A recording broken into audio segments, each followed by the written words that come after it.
ladies and gentlemen. Welcome to the Sheep Get Sheared Podcast. I'm your host, Austin Creed, and my friends, I know it's been a minute. I know it's been a little bit of time. And I'm not here to make excuses. I'm here to embrace the new year. And you know what's interesting to me, my friends?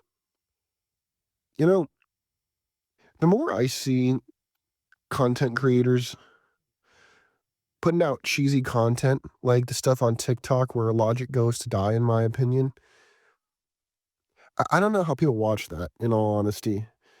Like, I'm learning so much, my friends, about what relationships are like right now because I've just been in the game for short-term flings for a long time. I've never really wanted a long-term relationship because I moved around. I was in the military. I went to college, just started multiple different jobs.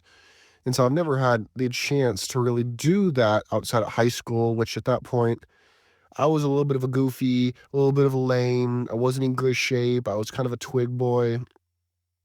Anybody who knows me in real life will tell you that, or anybody who wants to be a little creepy and look up my yearbook pictures and stuff like that, or look at my Instagram and look at old pictures of me, you'll see what I'm talking about.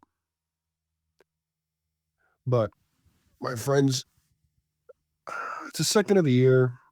I got the flu of all things right now. And I thought there was no better time to talk about what's going to come up on this show in the future.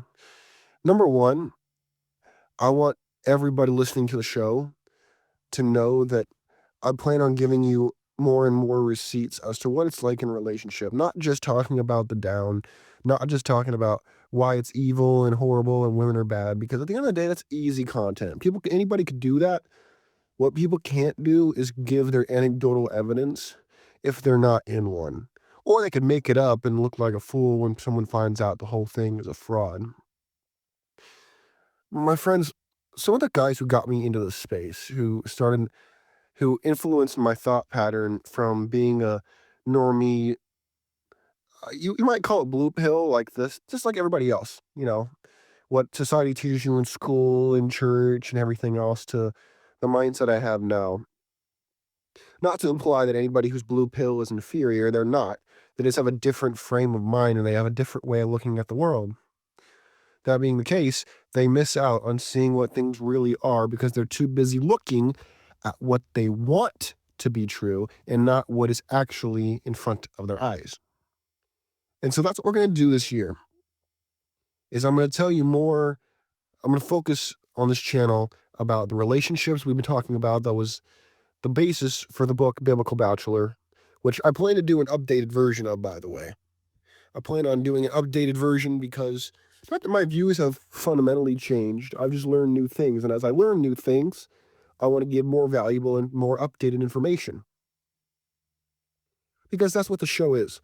I don't pretend to be like, in my opinion, CNN, Fox News, CBS, MSNBC, and all these fronts for higher interests, corporate interests, big money, you name it.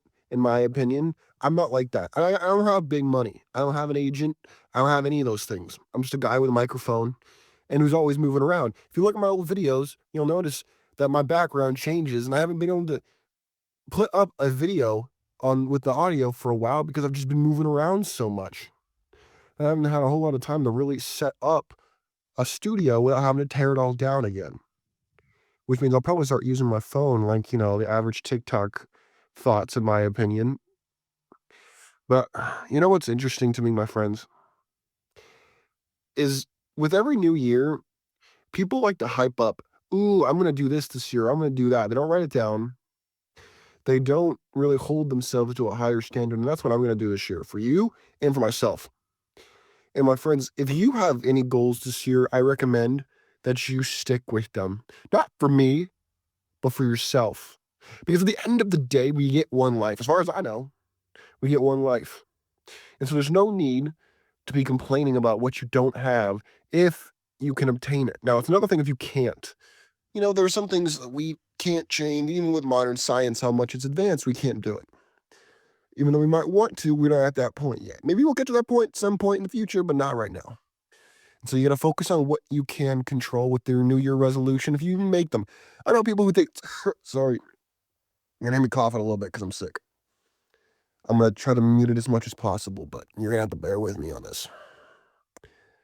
If you're going to focus on a goal, make sure that you actually achieve it.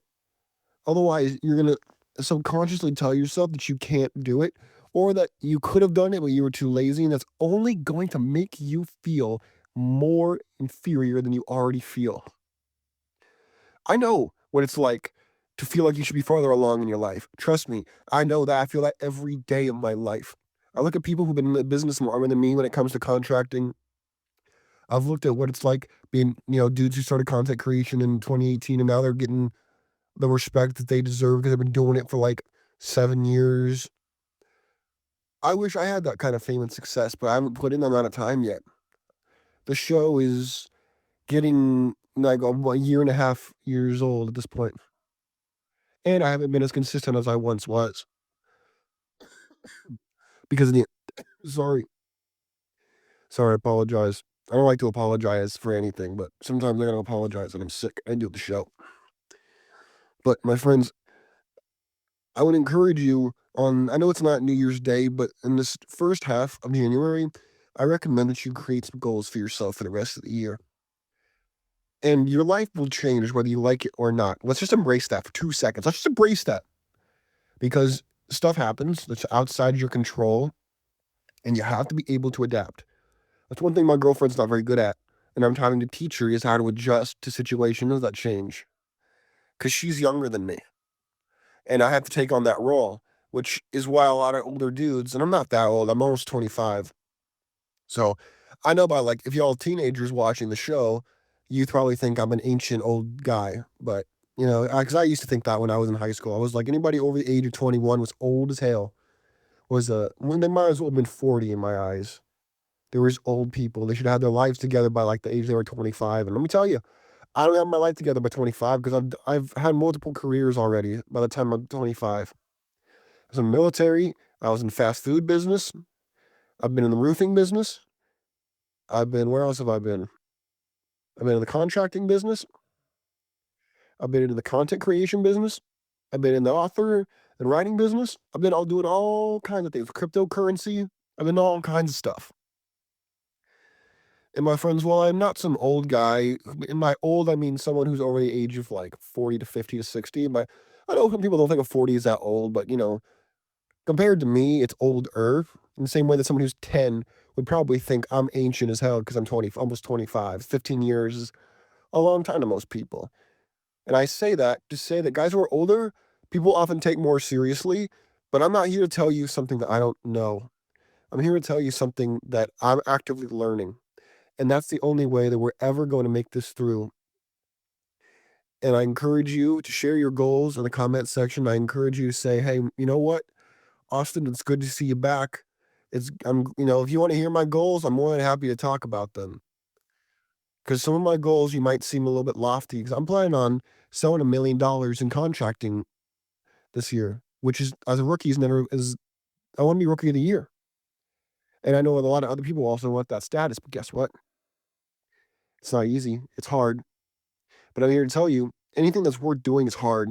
And I'll tell you a little side story, because you know what? We're riffing today. It's just me, you, listening, having our own time. Maybe you're in the car driving somewhere. Maybe you're working at your desk. Maybe you're just trying to escape from, the tail end of the holidays. Maybe you're depressed because it's all over. I don't know what's going on with you. But what I do know is I'll tell you a story. I just got back from a trip over the Christmas to New Year's week where I was hanging out with my family back in California. And that's my girlfriend calling me. Hold on. No. I'm talking to the boys. I'm not answering that call right now. I got other things that I need to talk about right now. I gotta tell a story. I'll call her back.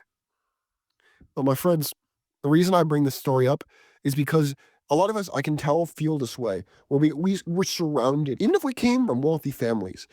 I went to the mall in San Diego, and there was tons of very expensive cars, very expensive people walking around, buying things for lofty prices with beautiful women. I thought to myself, why am I not here? Why in the world do I not have the things that I should have? And you know what? I got mad. I got jealous. And I don't usually feel jealous, by the way. I think jealousy is a chick thing because when you're envious of somebody, you're basically telling yourself you can't get that unless you take it from them, which is the farthest thing from the truth. Now, is it going to be easy? No. But it's going to take you pushing yourself past what you think is possible painfully and sacrificially to get to this point that you want to be. And I share that with you because I'm pushing myself, taking all kinds of risks right now.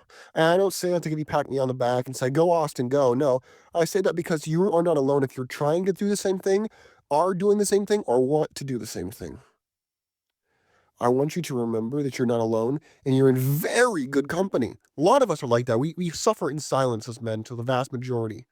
We grind, and the women a lot of times want us to wait at the finish line. I was talking to my girlfriend talks to her mom every once in a while, and I was around when she was talking to her mom, and her mom was talking about how, oh, you should have got with him, and she said it in a joking way, don't you know? She said it in a way that was like, oh, you know what? Hold on, I'll finish this later. I had to call my girlfriend. She kept blowing up my phone. You know what's funny, guys? And I think women will agree with me on this. As much as like equality was kind of a test, I don't understand why. I don't understand how a lot of women can go from saying that they won't like, and this is not my girlfriend. She hasn't said this exact phrase, but like they're strong and independent women, and then the first thing they do, they need a man, and they need someone to fix something for them or whatever, or they need to know how to pump gas in your car or whatever. Like it's just funny. Their survival skills are so bad. They do really goofy things, and it's really funny to watch. Anyways, oh yeah, I was talking about my trip to the mall in California. You know, it's really understandable if you are so unhappy with where you are. Maybe you're working a job you don't like. Maybe you're not seeing the results you want to see. Your boss doesn't approve or doesn't appreciate you putting in extra work, or you want to move up to the next level, but you're getting blocked because you're part of the bureaucracy. And as much as you want to go out on your own, you're afraid because you don't have a safety net. Like me, I have no safety net. I'm flying by the seat of my pants. I get paid on commission. So when I'm sick right now, I ain't got no PTO. I don't have sick leave. I don't have any of these things. So when I'm sick like this, guess what? I'm losing money. I could have been out trying to sell jobs today, but guess what? I have a 103-degree fever and I'm coughing up a lung. I can't go. And I don't say that to whine and sound weak. I tell you that because you have to decide what you want. There's the safer route, and then there's the free fall route. And when you're going the free fall route, you stand a lot more to lose, but you also stand more to gain. Versus in the side of comfort and more security, you'd have that safety net, but with that safety net comes a glass ceiling that takes you longer and longer to get through. And women will talk about how it's only them affected by it. Oh no. Oh no, it most certainly is not. All you gotta do is look at who hires whom and where and why and H-1B visas. Oh, don't get me started on that. Oh, don't get me started on the whole thing of mostly Indian and Chinese people are getting moved over here by tech companies and taking jobs that, I got a degree for, my friends got degrees for, and they're taking a lot of jobs, not because they're bad people, but because the ruling class, the tech pirates, as I like to call them, the tech pirates want more obsequious, easy labor, cheaper labor at that. I was talking to my old man, and he's more in the tech world than I am right now.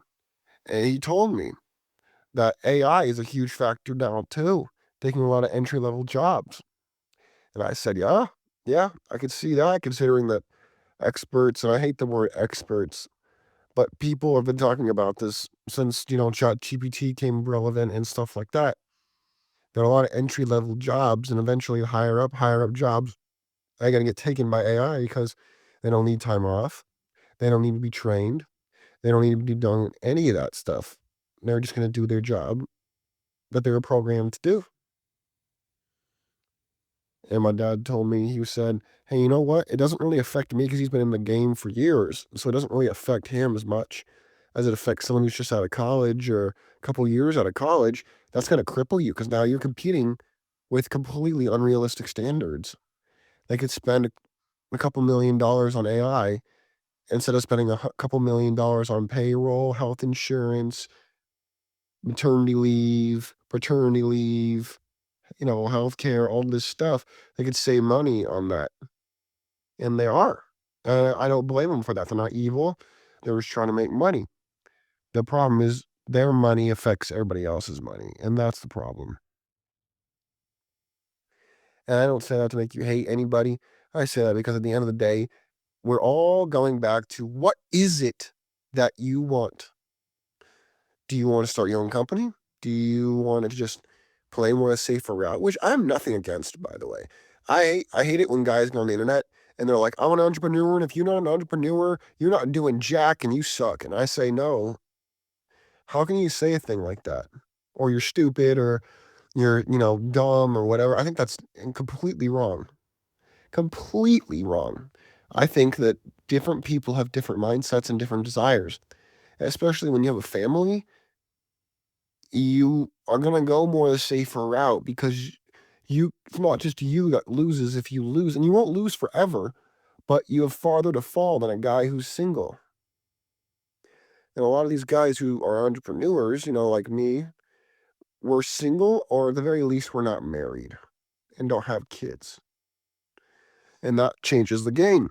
And so the reason I bring all these examples up is to go back to the principle of the show, which is, what are you wanting to do with this new year? What are you trying to achieve? What are you trying to do? And if the answer is you don't know, then you got to fix that now.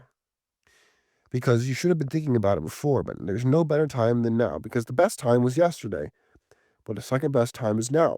So you should write something down that you want to achieve, because that way you're less likely to just hit a target that you're not measured. It's like having a dartboard somewhere on the wall. You don't know where, you don't know how big, you don't know anything other than it's somewhere on the wall that you're facing, and you're assuming that. At which point you're going to throw the dart and you have no idea where you're aiming, kind of just going for it. And that's not, do I even need to tell you how low the percentage is of you hitting that goal? I probably don't, because a lot of you guys are very smart and you don't need me to spell it out for you. But in the world of turmoil where politics is only going to get worse, make no mistake about it, with the Muslim, oh yes, did I say Muslim? Oh, I'm sorry, I meant the attacks in New Orleans. Nobody knows who did it. We don't want to say it's terrorism. We don't want to say that it was a Muslim. Oh, no, no, no, no. We can't say that because then, we might be called Islamophobic. Yeah, guess what? I don't care. I say it the way it is. And if you don't like it, go find somebody else's show who will sit there and say, and massage the facts and say, "Ooh, well, we don't know who did it. But even if it was a Muslim, it wasn't his fault. It was the gun. It was the truck." Braying like the sheep that they are. And the wolves are just sitting back and they're being like, good, good. We need to slit their throats, in my estimation. But of course, I'm just a paranoid, apparently right winger, even though I'm a centrist. But you know what? That's okay. That's okay. And I bring all these different things up, my friends, to give you a thought. And that thought could be anything from what you want to do to what you don't want to do to anything. And it's up to you to decide what you want, how you're going to get it, and what you're going to do next after. Because there's a quote from Tangled, one of my favorite Disney movies, which, yes, I still watch Disney from time to time. And Rapunzel is talking to Flynn Rider, the main guy, who is voiced by Zachary Levi. And she says, I've been dreaming of this moment my whole life, and now that it's about to happen, I'm a little scared. And he says, why? Why are you scared? And she says, well, because I don't know if it's going to live up to my expectations. And even if it does, what am I going to do after that? And he pauses. And Flynn Rider, the guy, says, well, I guess that's the good part. You get to find a new dream. And my friends, that's what every new year is.